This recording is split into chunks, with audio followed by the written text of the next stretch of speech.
My son said, "It's better if your salary goes into my account. You're retired anyway." I smiled and agreed. That's what a mother does, right? She smiles. She nods. She trusts. Before we continue, comment where you're watching from and subscribe to the channel. We'd love to see how far our stories are reaching. I'm Brenda Kay Collins, 68 years old, widow, retired nurse, and apparently an idiot. It was a Wednesday evening when Daniel brought it up. He does that. Shows up every Wednesday for dinner. I cook. He eats. Vanessa, my daughter-in-law, usually comes too, though she barely touches the food. She's always on her phone, scrolling, smiling at the screen like it's telling her secrets.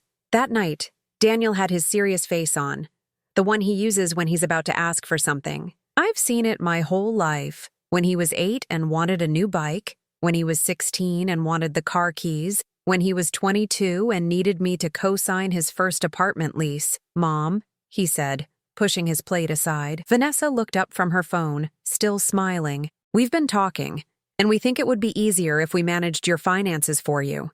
I blinked. Managed my finances? Yeah. He leaned forward, elbows on my kitchen table. The same table I'd bought 30 years ago at a yard sale and refinished myself because I couldn't afford new furniture. "You're retired now. You don't need to worry about bills and payments and all that stress.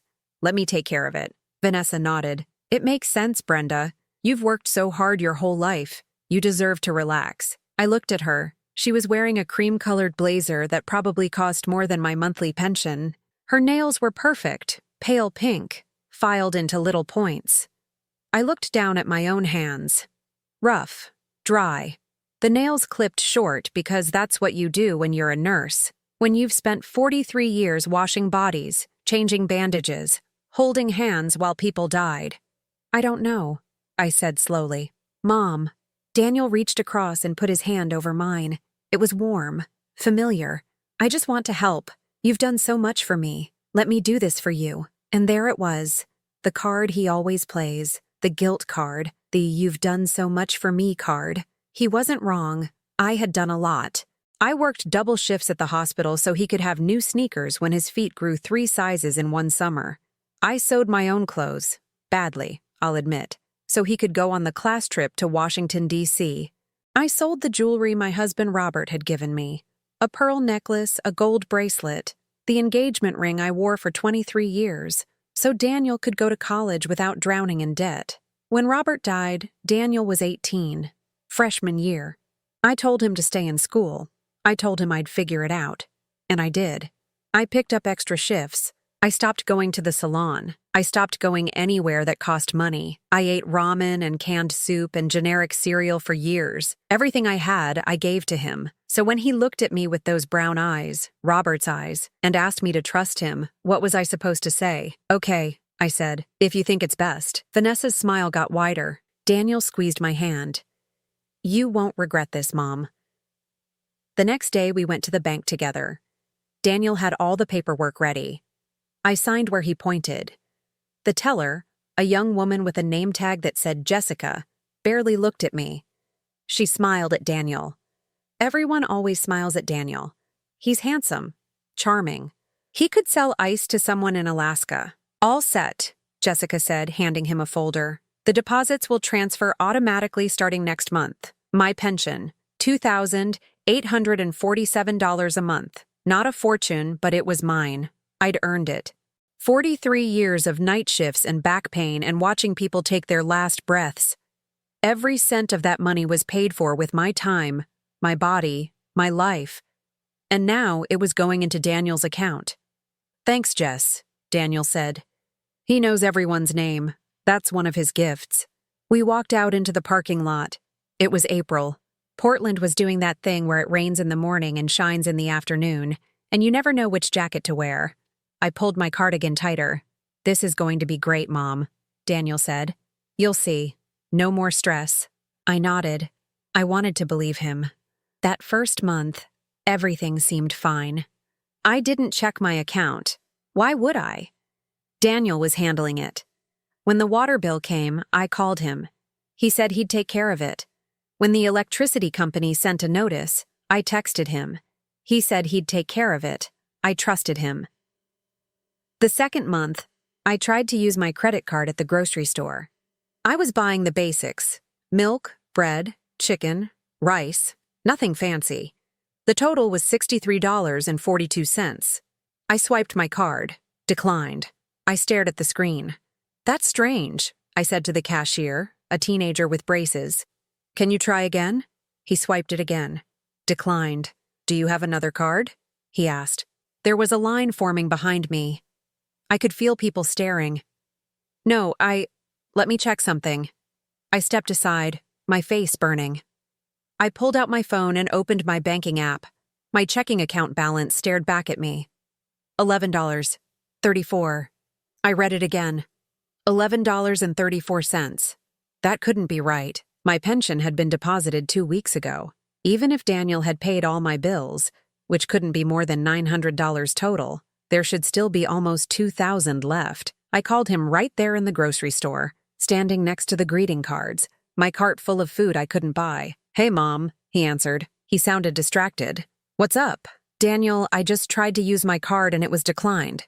I checked my account. There's only $11 in it." Silence. "Daniel?" "Oh, yeah.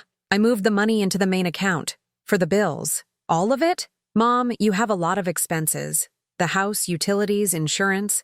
It all adds up. But I've been paying those bills myself for 30 years. They've never been more than—" "I'll transfer some back to you," he said quickly. "How much do you need?" I looked at my cart, at the milk and bread and chicken. "I'm at the grocery store. I need about $60. "I'll send it tonight." "Tonight?" "Daniel, I'm here now. I have food in my cart." "Mom, I'm in a meeting. I'll send it tonight, I promise." He hung up. I stood there for a long moment.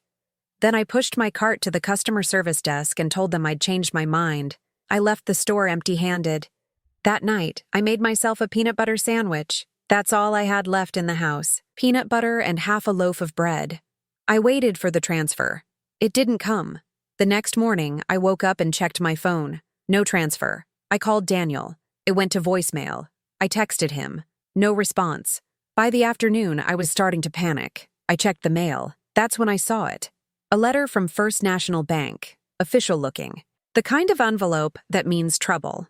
I opened it with shaking hands. Notice of credit denial. Dear Mrs. Collins, we regret to inform you that your application for a credit limit increase has been denied due to insufficient funds and irregular account activity. Your current account balance does not meet our minimum requirements. I hadn't applied for a credit increase. I hadn't applied for anything. I read the letter 3 times. The words swam in front of my eyes. Insufficient funds. Irregular activity. I called the bank, waited on hold for 17 minutes. Finally got a woman named Patricia. "Yes, Mrs. Collins, I see here that your account has been flagged for unusual withdrawal patterns. What does that mean?" "Large amounts being transferred out in short periods of time. It triggered our fraud alert system." "Fraud?" "Well, not fraud exactly, but it's unusual for someone your age to be moving that much money around so quickly." Someone my age. Like I was a child who couldn't be trusted with my own pension. "Can you tell me where the money went?" I asked. "I'm sorry. I can only see that it was transferred to an external account. You'd have to check with the account holder." The account holder, my son. I hung up. That evening, Daniel came for dinner, like always. Wednesday evening. Like nothing had happened. I didn't cook. For the first time in 4 years of Wednesday dinners, I didn't cook. He knocked. I opened the door. "Mom, what's going on? Why aren't the lights on?" I'd turned off the lights to save money. Stupid, maybe. But I was scared. Scared in a way I hadn't been since Robert died, and I didn't know how I'd pay the mortgage. Chapter 2. The Escalation Focus. Financial control expands into domestic prison. 3 weeks later, my newspaper stopped coming. I'd been getting the Oregonian for 26 years. Every morning it landed on my porch with a soft thump at 5:47 a.m. I'd make coffee, sit at the kitchen table, and read it front to back. Obituaries first, a nurse's habit, I guess. Then local news. Then the crossword puzzle. On Thursday morning, no thump. I waited until 7, then went outside. Nothing. I called the subscription office. They told me the account had been canceled 2 weeks prior. Canceled? By who? Let me check. Daniel Collins. Is that your son? My hand tightened on the phone. Yes. He called and said you didn't need it anymore. Would you like to restart the subscription? It's $32, $99 a month. $32. I used to think nothing of that. Now I calculated. That's 6 days of food if I'm careful. No, I said. Thank you. I hung up. That same afternoon, I tried to watch a show on Netflix. Error message. Your account has been canceled. I checked Spotify. Canceled. The streaming services I'd paid for myself, with my own pension, before I signed it over. All gone. I called Daniel. He answered on the 5th ring. Mom, I'm busy. You canceled my newspaper. And my Netflix. Yeah, we're cutting unnecessary expenses. You don't need all that stuff. I've had that newspaper since before you were born. Mom, you can read news on your phone. It's free. I looked at my phone, an iPhone 7 that I'd had for 6 years. The screen was cracked. I didn't know how to find free news on it. And the Netflix? Vanessa checked your viewing history. You barely use it. Why pay for something you don't use? Vanessa checked my viewing history. My daughter-in-law was monitoring what I watched. I do use it, I said quietly. Mom, I've got to go. Trust me, okay? I'm saving you money. He hung up before I could respond. The next Wednesday, Daniel showed up for dinner without Vanessa. Unusual. Where's Vanessa? I asked, stirring the pot of spaghetti sauce I'd made from the cheapest ingredients I could find. She's showing a house. He sat down heavily at the table, loosened his tie. Big commission if it goes through? That's good. Yeah. He looked around the kitchen. Mom? When's the last time you updated this place? I followed his gaze. The cabinets were oak, original to the house, built in 1987.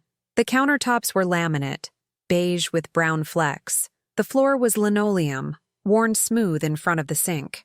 I don't know. It's fine the way it is. It's dated. Vanessa says homes like this could sell for a lot more with some modern touches.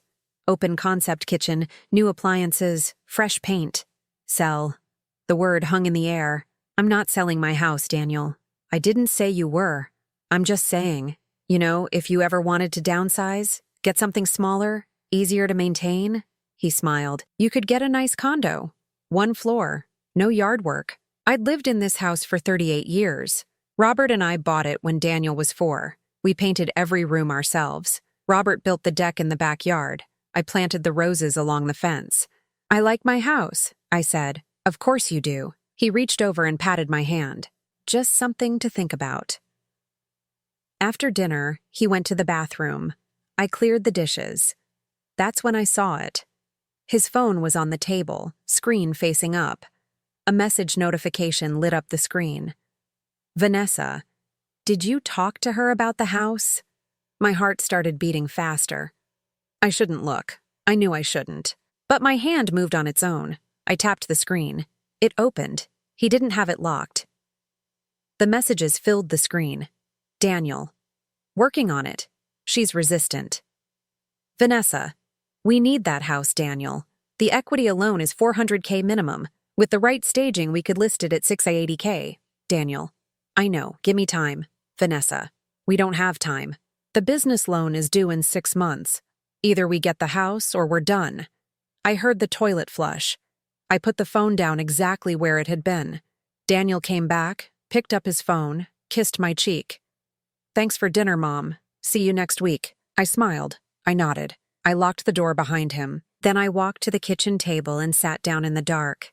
They wanted my house. Not to help me. Not to make my life easier. They wanted the money. $400,000.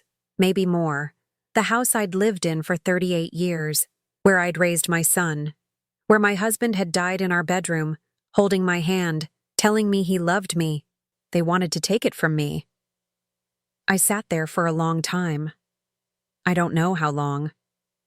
Eventually, I got up and went to the spare bedroom, Daniel's old room. I kept it the same. Blue walls, posters of bands he liked in high school, his baseball trophies on the shelf. I opened the closet, pulled out the boxes of his childhood things.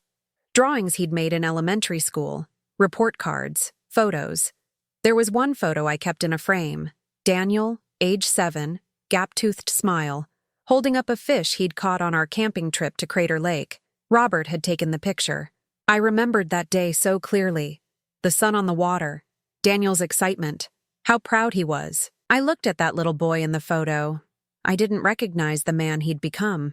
The next morning, I walked to Sophie's school. It was only a mile. I used to pick her up sometimes, take her for ice cream. We hadn't done that in weeks. I waited outside the main entrance. Students poured out at 3:15. I saw Sophie with her friends, laughing. She had earbuds in. "Sophie," I called. She looked up, saw me. Her smile faltered. She walked over slowly. "Hi, Grandma." "Hi, sweetheart. I thought maybe we could get ice cream, like we used to." She glanced at her friends. They were watching. I can't today. I have homework. Maybe this weekend?" "I don't know. I'm pretty busy." "Sophie." I reached out to touch her arm. She stepped back. Small movement, but I felt it like a slap. "I've got to go, Grandma. Mom's picking me up." She looked past me. There she is. Vanessa's white Range Rover pulled up to the curb. Sophie hurried toward it. I watched Vanessa say something to her through the window. Sophie nodded, got in. They drove away. Sophie didn't wave. I walked home alone.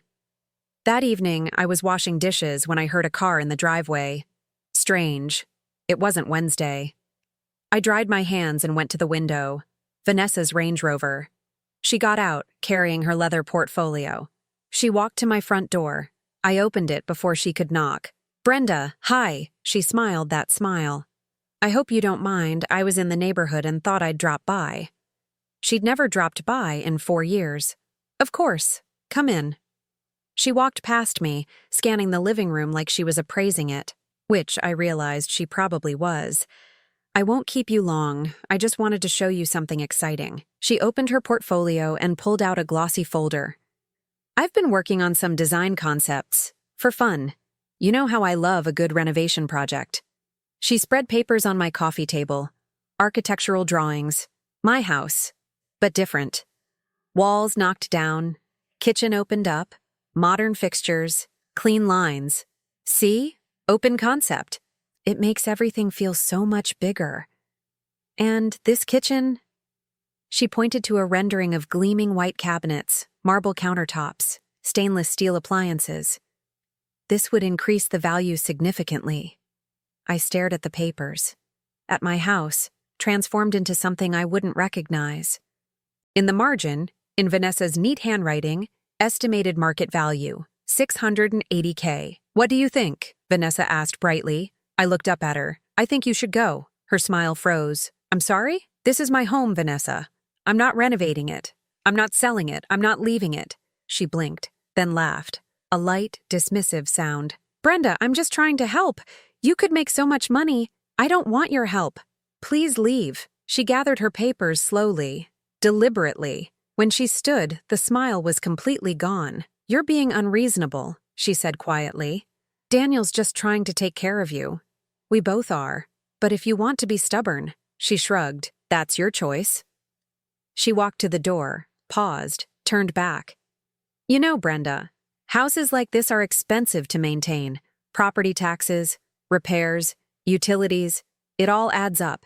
At your age, with your limited income, I'm just not sure how sustainable this is." She left. I locked the door, walked back to the coffee table. One paper had fallen to the floor. I picked it up. Another architectural drawing.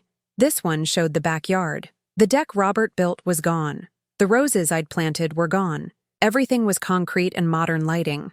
At the bottom, another note. Open house staging. Kitchen $15K. Bathrooms $8K. Landscaping $12K. Total investment $35K. Projected return $180K to $10K. They'd already calculated exactly how much money they'd make off my home. I folded the paper and put it in my pocket. That night, I couldn't sleep. I kept thinking about that phrase, limited income, the income I'd earned. Working 43 years, saving lives, wiping blood and tears and worse, breaking my back, sacrificing everything. And now my own son was using it to squeeze me out of my home. At 2 a.m., I got up, made tea, sat at the kitchen table, the table where I'd fed Daniel breakfast every morning before school, where I'd helped him with homework, where Robert and I had paid bills and planned our modest life together. The table they wanted to rip out and replace with an island. I pulled out the architectural drawing from my pocket, smoothed it flat, and for the first time since this started, I felt something other than fear and confusion. I felt anger. The anger lasted 3 days. Then it turned into something else. Something colder, emptier, hunger. I'd been rationing what little food I had left, half a can of soup for lunch, a slice of bread with margarine for dinner. I told myself it was temporary. Daniel would transfer more money. He always did eventually. But a week passed, then another. I called him 4 times, voicemail. I texted him, no response. My pantry was empty except for a box of baking soda and a can of condensed milk from 2019. The refrigerator had mustard, a shriveled lemon, and half a stick of butter. On Thursday morning, I stood in the kitchen and realized I hadn't eaten anything substantial in 2 days. My hands were shaking. My head felt light. I checked my account on my phone, $11.34. Still, the same amount as 3 weeks ago. I sat down at the table and put my head in my hands.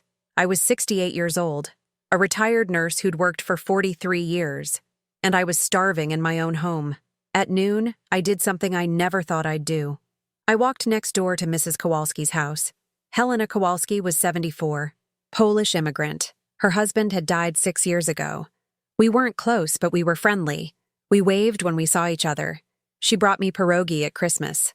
I gave her tomatoes from my garden in summer. I knocked on her door. My heart was pounding. My face burned with shame. She opened it, wearing a floral apron. The smell of cooking meat hit me so hard I almost cried. "Brenda! Hello?" She smiled. Then her smile faded. "Are you okay? You look pale." "I'm fine. The words stuck in my throat. "I was wondering if I could borrow some eggs, and maybe some bread. I'll pay you back next week." She stared at me for a moment. Then she opened the door wider. "Come in. Sit down." "No, I just need—" "Sit." It wasn't a request. I sat at her kitchen table. She poured me a glass of water. Then she went to the refrigerator and started pulling things out. Eggs, bread, cheese, butter, ham, apples. "Helena, I can't take all that." "You're not taking. I'm giving." She put everything in a canvas bag and set it in front of me. Then she sat down across from me. "How long since you ate?" I looked down. "A while." "And your son, Daniel? He doesn't help?" I laughed. It came out bitter. "He's helping himself." She didn't say anything, just reached across and squeezed my hand. Her skin was papery and warm. "You need something. You come here. Understand?" I nodded. I couldn't speak.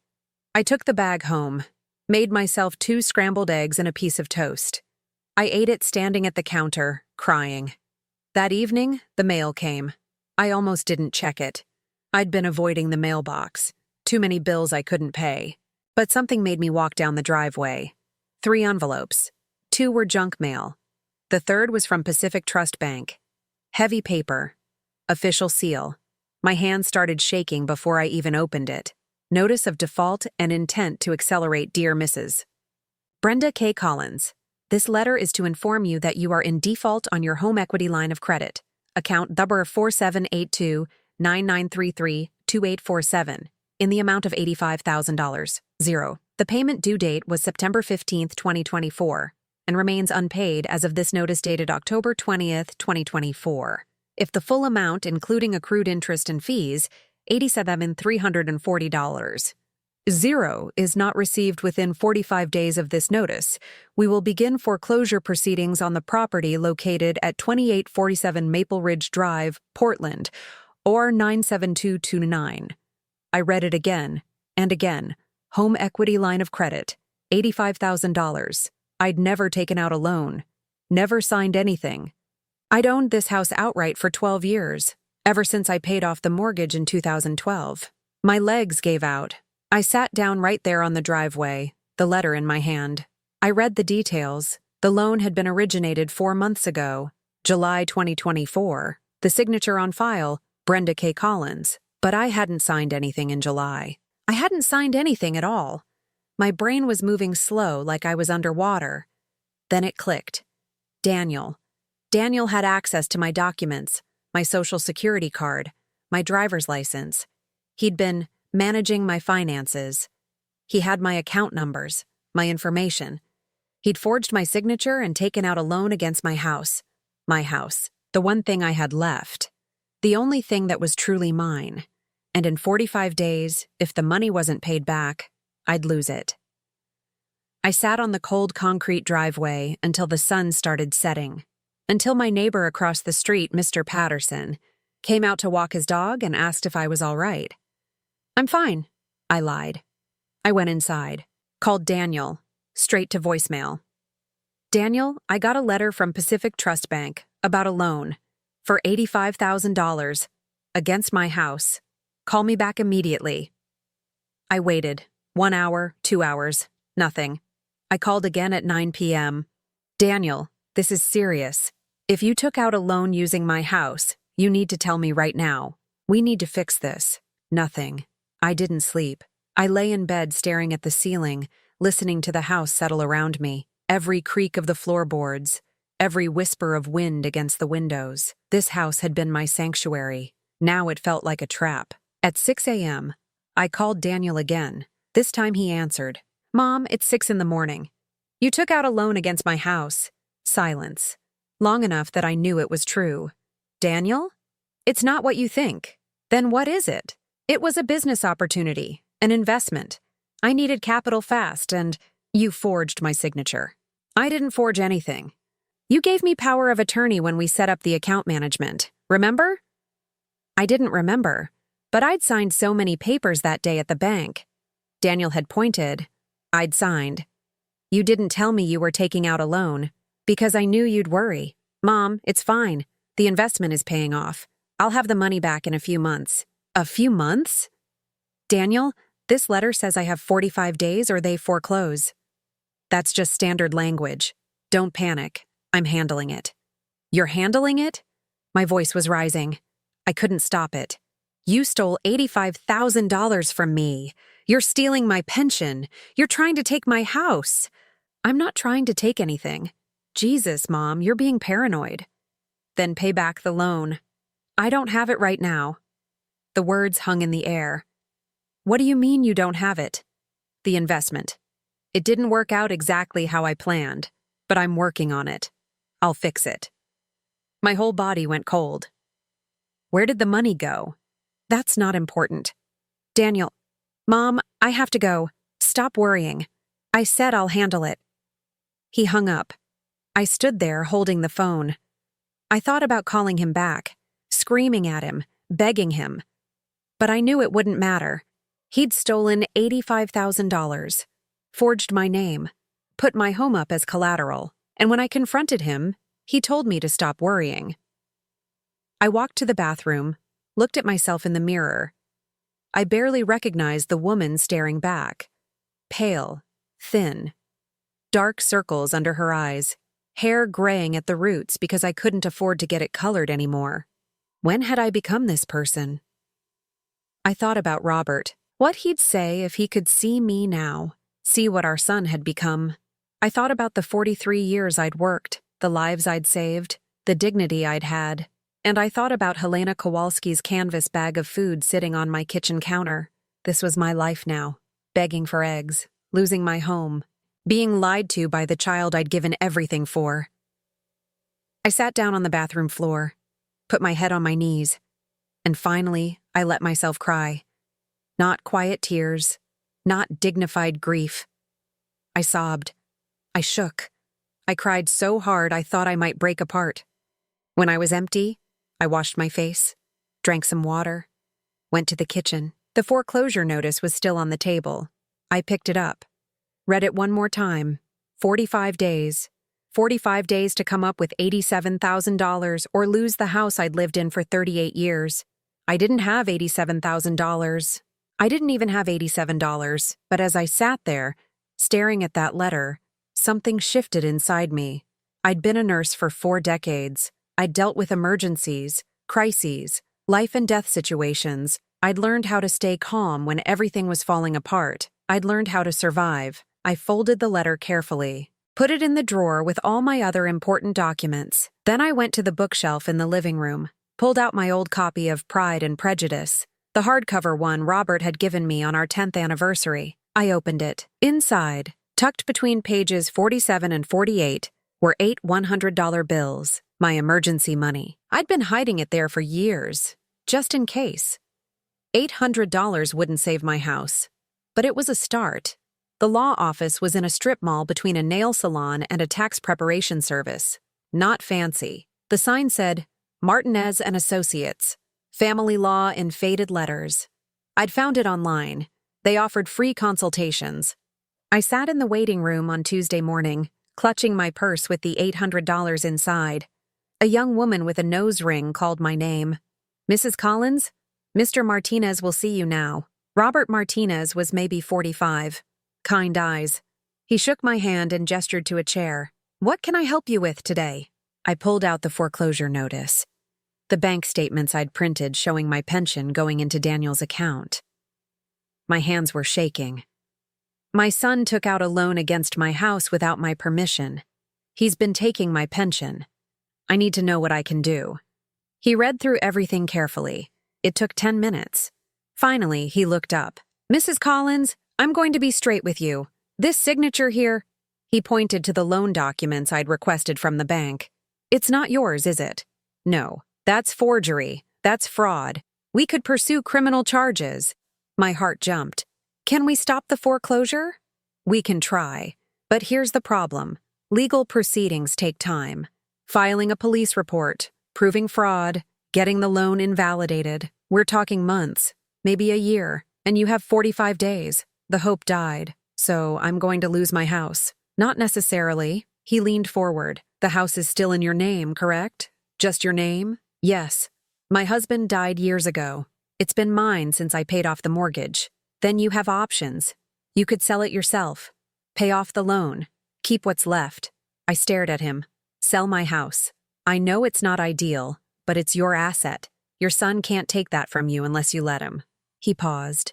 Mrs. Collins, I've seen cases like this before. Adult children who financially abuse their parents. It's more common than you'd think. The best thing you can do right now is take back control of your finances. How? First, open a new bank account, one your son doesn't know about. Then contact Social Security and have your pension redirected to that new account. It'll take about 30 days to process. 30 days. I had 45 before foreclosure. What about the loan? Can I just let the bank take the house? You could, but you'd lose everything. 38 years of equity, all gone. Is that what you want? I thought about Daniel, about Vanessa and her architectural drawings, about Sophie who wouldn't even look at me anymore. No, I said quietly, that's not what I want. He wrote down the steps for me, banks that would open accounts with minimal deposits, the Social Security number to call, the paperwork I'd need. When I stood to leave, he handed me his card. If you decide to pursue legal action against your son, call me. I'll help however I can. And Mrs. Collins? He met my eyes. You didn't deserve this. I walked out into the bright October sunshine, crossed the parking lot, sat in my car, the 15-year-old Honda that needed new brakes but I couldn't afford them. I sat there for a long time, thinking. Then I drove to a different bank, one across town, Wells Fargo. I walked in and opened a checking account. Minimum deposit, $25. The teller was a middle-aged woman named Patricia. She smiled at me kindly. Will this be your primary account? Yes, I said, and I need to make sure no one else has access to it. Just me. Of course. We'll set it up with password protection and two-factor authentication. When I walked out, I had a new account, a new debit card, and for the first time in months, something that was mine alone. That evening, I called Social Security, waited on hold for 47 minutes. Finally got a representative named Marcus. I need to redirect my pension to a different account, I said. I can help you with that. For security purposes, I need to verify your identity. It took 30 minutes. But when we were done, Marcus confirmed. Starting December 1st, my pension would go into my new account. It was October 22nd. 40 days until my money came back to me. 43 days until foreclosure. I hung up and looked around my kitchen. At the things I'd accumulated over 38 years. The mixer I got for my wedding. The china set Robert's mother gave us. The good silverware I never used. I started making a list.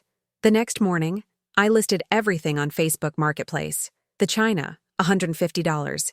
The silverware, $80. The mixer, $40. Robert's old golf clubs from the garage, $120. The antique sewing machine I inherited from my mother, $200. People came. Strangers walked through my house, touching my things, haggling over prices. Each time something sold, I smiled and thanked them and put the cash in an envelope. By Friday, I had $340. On Saturday, I found a real estate agent online. Barbara Chen, 5-star reviews. I called her. I need to sell my house. Fast. We met that afternoon. She walked through every room, taking notes, taking photos. It needs some updating, she said carefully. But the bones are good. The location is excellent. I think we could list it at $650,000. Maybe get $680,000 if we're lucky. How fast can you sell it? In this market? With the right buyer? 30 days. Maybe less if we price it aggressively. I need cash. No contingencies. No inspections. She looked at me. Really looked at me. Are you in trouble, Mrs. Collins? I met her eyes. Yes. She nodded. Okay. I know some investors who buy houses as is. They pay cash. Close in 2 weeks. But they'll want a discount. How much? Probably $600,000. Maybe $620,000. I did the math in my head.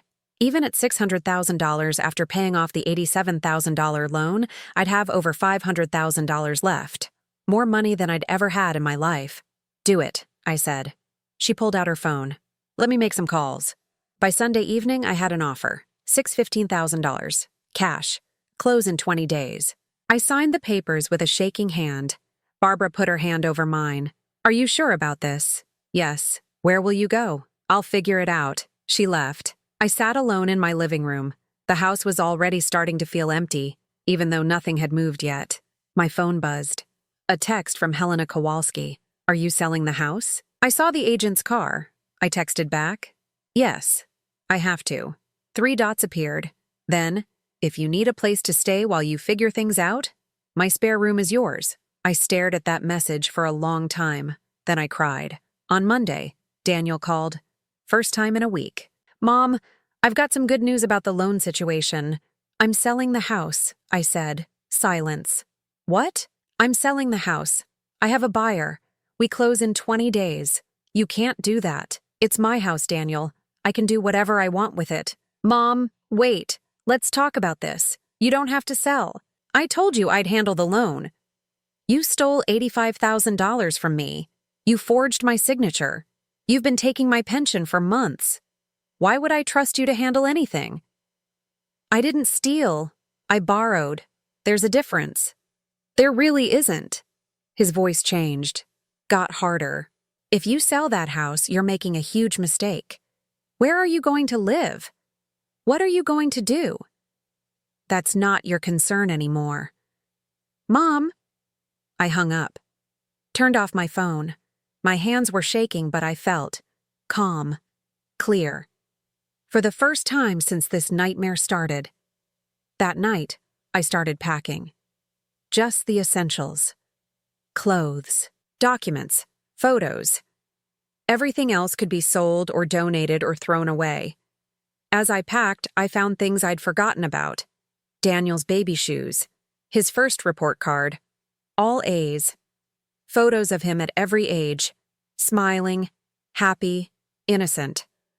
I sat on the floor of his old bedroom, surrounded by boxes, holding a picture of him at age 10, missing his 2 front teeth, wearing the baseball uniform I'd bought him by working overtime for a month. That little boy had loved me unconditionally. When had it changed? When had I become just a source of money to him? Or had I always been that? and I'd just been too blind to see it? I put the photo in a box, sealed it with tape. On Thursday, exactly 2 weeks before closing, I got a call from an unknown number. "Mrs. Collins, this is Janet from Pacific Trust Bank. I'm calling about your loan account." My stomach dropped. "Yes? We received notification that the property securing the loan is being sold. We'll need the full payment of $87,340 at closing. Your escrow company has been notified." "Okay. And Mrs. Collins? I wanted to mention, we've reviewed the loan documents. There are some irregularities with the signature. If you'd like to file a fraud claim..." "No," I said. "Just take the money at closing. That's all I want." After I hung up, I realized what I'd done. I could have reported Daniel. Could have had him investigated for fraud. Maybe even arrested. But I didn't. Because despite everything, he was still my son. And I couldn't do that to him. Even though he'd done so much worse to me. The next day, Daniel showed up at my door. No warning. Just knocked at noon on Friday. I opened it. He looked terrible. Unshaven, rumpled suit, dark circles under his eyes. "Mom, we need to talk." "I don't think we do. Please." His voice cracked. "Just 5 minutes." Against my better judgment, I let him in. He stood in the living room, looking at the packed boxes, the empty walls, the sold furniture. "You're really doing this?" "Yes." "I lost the Mercer account," he said quietly. $50,000 in commission. Just gone. Vanessa's furious. She says it's my fault, says I'm not focused, that I screwed up the presentation. I said nothing. "I need that house money, Mom. I'm drowning here." And there it was, the truth. He didn't care that I was selling my home. He cared that he wouldn't get the money from it. "You should leave," I said. "Mom?" "Get out of my house, Daniel." He left. I locked the door behind him, went to the calendar on my fridge. 16 days until closing. 16 days until I was free. Wednesday, November 13th, 6 p.m. Daniel's car pulled into the driveway of 2847 Maple Ridge Drive like it had every Wednesday for 4 years. But this time, the house was dark. I watched from Helena Kowalski's living room window as he got out of his car, watched him notice the sold banner across the for sale sign, watched him freeze. He walked up to the front door, knocked, waited, knocked again, harder. "Brenda!" Helena touched my arm. "Are you sure about this?" "No," I said, "but I'm doing it anyway." Daniel pulled out his phone, started calling. I'd turned mine off hours ago. He knocked again, louder. Then he walked around the side of the house, peering in windows. All dark, all empty. I'd moved the last of my things out yesterday. The new owners took possession this morning. Everything I owned now fit in Helena's spare bedroom. 2 suitcases, 3 boxes. A lifetime reduced to what I could carry. Daniel stood in the driveway for 10 minutes, calling, texting. Finally, he got back in his car. But he didn't leave. He sat there staring at the house, at the sold sign. His hands were on the steering wheel. Even from a distance, I could see his shoulders shaking. "He's crying," Helena said softly. "Good." The word came out harder than I meant it. Helena didn't say anything, just squeezed my hand. At 6:30, another car arrived. Vanessa's white Range Rover. She got out, furious, stalking toward Daniel's car. Even through closed windows, I could see her yelling. Daniel got out. They argued in the driveway. Vanessa pointed at the house, at him, at the house again. Her hands were flying. Her face was red. Then she got back in her car and drove away. Fast, tires squealing. Daniel stood alone in the driveway. He pulled out his phone again. This time he called someone else. I couldn't hear, but I could read his body language. Desperate, pleading. At 7 p.m., another car, a silver Honda. Sophie got out. My heart cracked. She ran to her father. He grabbed her, held her. She was crying. I could see her shoulders heaving. "That poor child," Helena whispered. "I know." Sophie pulled away from Daniel. She was yelling now, too, pointing at him, shaking her head. She looked so much older than 16 in that moment, so much more grown up than she should have to be. Daniel tried to reach for her again. She stepped back, said something that made him flinch, Then she got back in her car and left. Daniel collapsed onto the driveway. Not metaphorically. He actually sat down on the concrete, put his head in his hands. "I think he's having a breakdown," Helena said.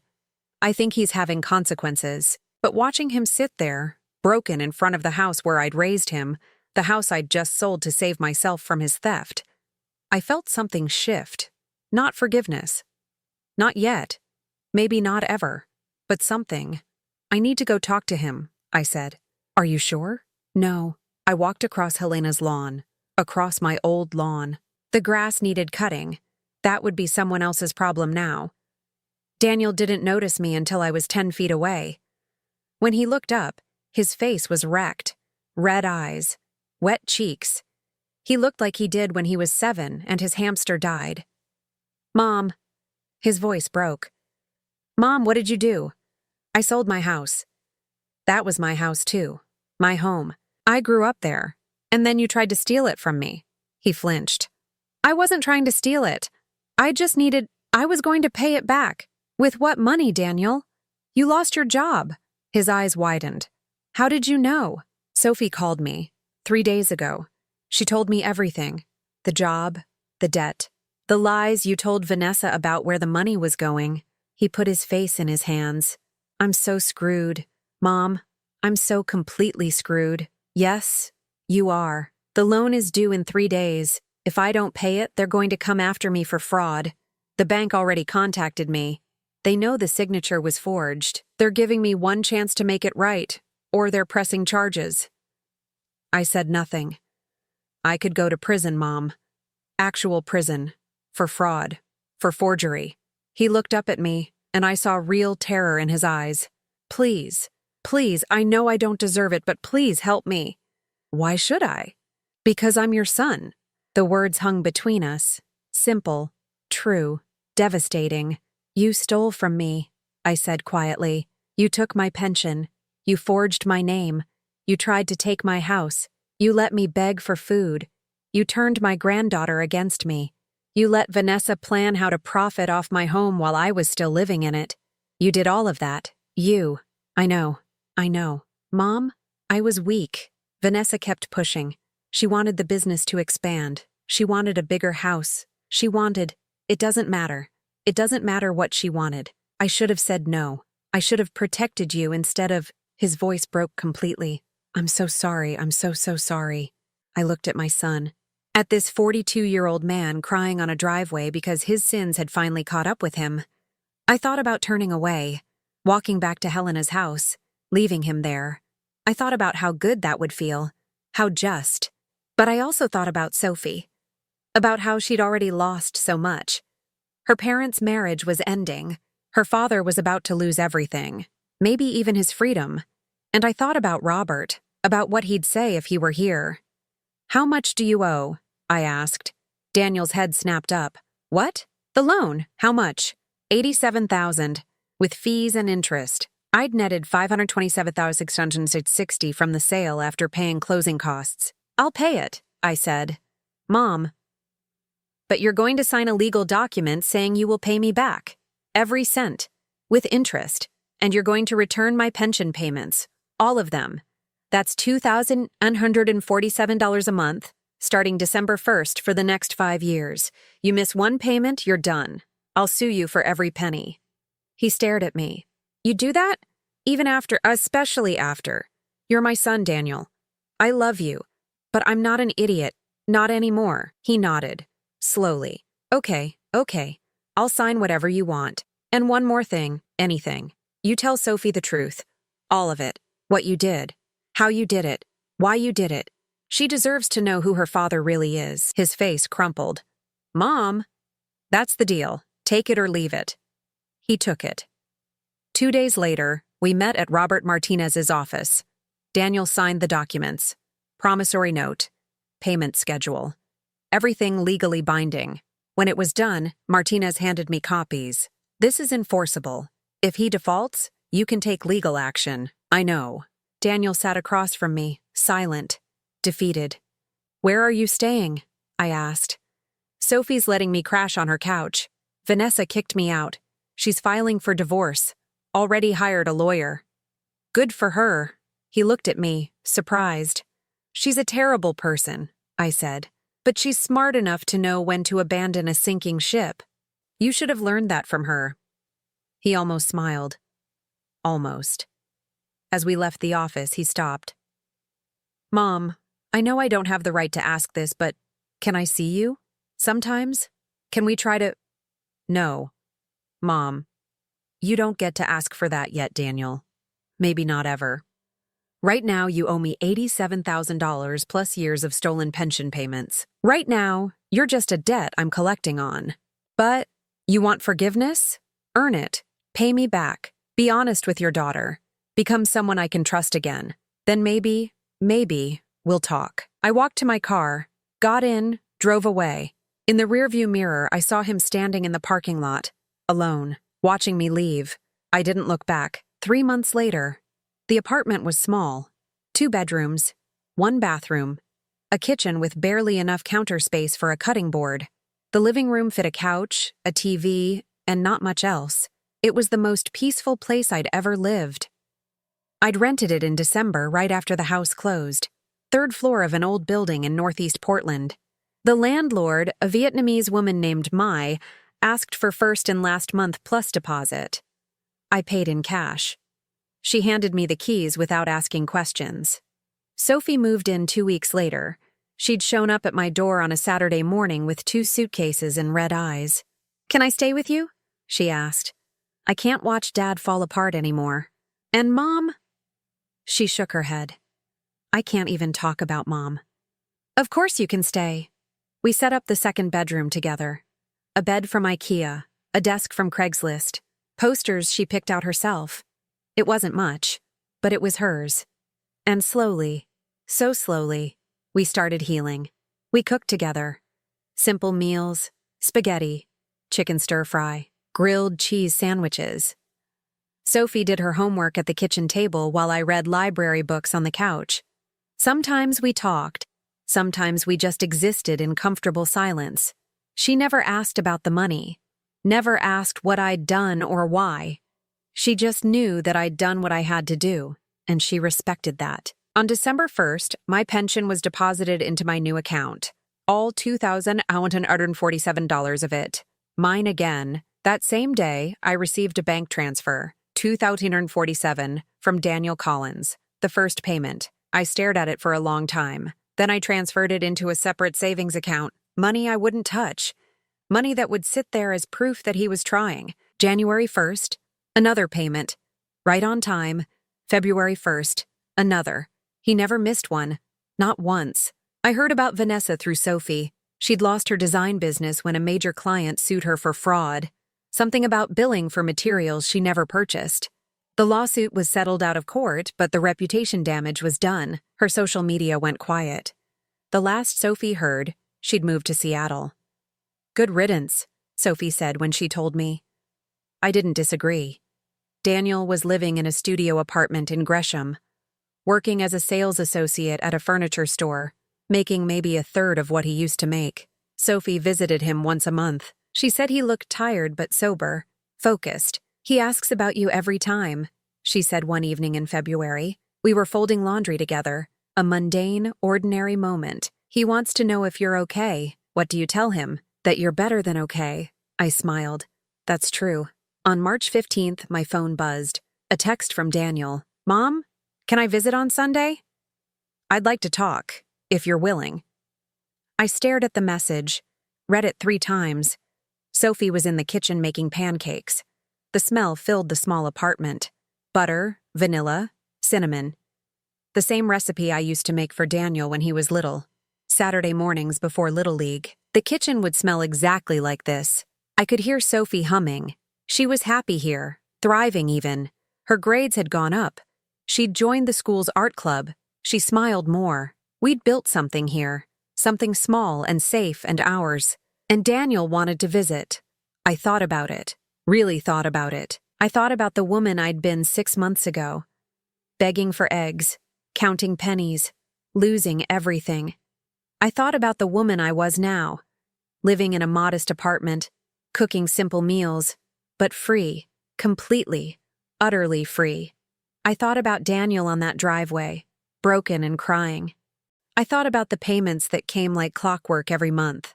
I thought about Sophie saying he looked tired but focused. I thought about Robert, about what he'd want me to do. And then I stopped thinking about Robert. Because this wasn't about what Robert would want. This was about what I wanted. What did I want? I wanted peace. I wanted safety. I wanted to wake up every morning without fear. I wanted to look at my bank account without my stomach dropping. I wanted to trust that the people in my life wouldn't betray me. And I didn't know if I could have any of that with Daniel in it. Maybe someday. Maybe in a year. Maybe in 5 years, after every payment was made and every debt was cleared. But not now. Not yet. Sophie came out of the kitchen with a plate of pancakes, set them on the coffee table, sat down next to me. "Dad texted you, didn't he?" she asked. "How did you know?" "He told me he was going to. Asked me if I thought you'd say yes." "What did you tell him?" She shrugged. "That it wasn't up to me. That you get to decide who's in your life." "Smart kid." I pulled her close, kissed the top of her head. "You're right," I said. I picked up my phone, started typing. "You lost the right to be in my life when you betrayed me for money. I will always love you. You're my son. But I'm not foolish enough to ignore everything that happened. Deal with the consequences of your choices." My finger hovered over the send button. Sophie watched me, didn't say anything, just waited. I pressed send. The message showed as delivered. Then, a moment later, as read. 3 dots appeared, disappeared, appeared again. Then nothing. I set the phone down, picked up a fork, cut into the pancakes Sophie had made. They tasted exactly like I remembered. Sweet, warm, perfect.